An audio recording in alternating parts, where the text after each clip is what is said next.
MSD 14 का प्रश्न संख्या 4 है, रंगभूमि में आदर्शवाद किस रूप में व्यक्त हुआ, विचार कीजिए।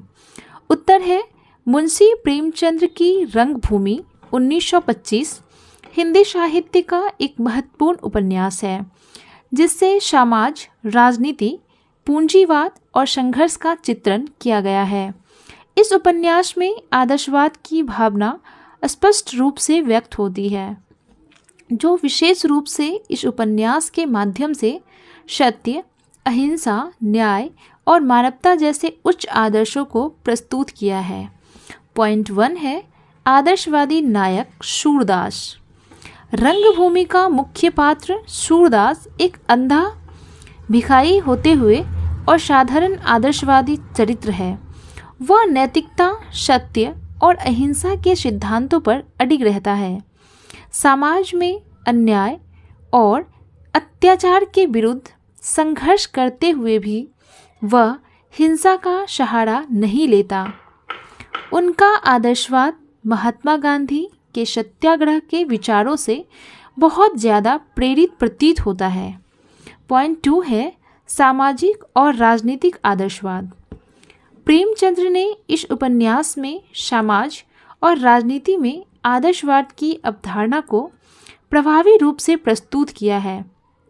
उन्होंने दिखाया है कि पूंजीवादी शक्तियाँ गरीबों का शोषण करती है, लेकिन इसके विरुद्ध संघर्ष नैतिक और अहिंसक तरीके से किया जाना चाहिए। सूरदास अकेले ही जॉन सेवक के अन्यायपूर्ण कृत्यों का विरोध करता है। वह जनता को न्याय और सत्य की राह पर चलने के लिए प्रेरित करता है। उसके आदर्शवादी विचार जनता के बीच एक नई चेतना उत्पन्न करते हैं। पॉइंट 3 है सत्य और अहिंसा का आदर्श।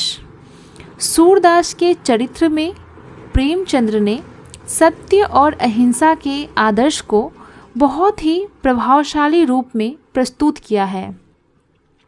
सूरदास किसी के प्रति बैर नहीं रखता, यहाँ तक कि अपने शत्रु जॉन सेवक के प्रति भी द्वेष की भावना नहीं पालता।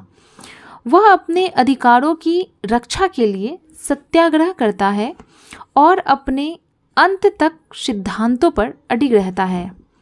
पॉइंट 4 है सेवा और त्याग का आदर्श। सूरदास अपने व्यक्तिगत सुख दुख की चिंता किए बिना समाज की सेवा करता है। वह अपनी जमीन छोड़ने के लिए मजबूर होता है। उसकी आत्मिक शक्ति ही उसकी सबसे बड़ी पूंजी होती है। निष्कर्ष, रंगभूमि में प्रेमचंद्र ने आदर्शवाद को एक जीवंत और सशक्त रूप में प्रस्तुत किया है।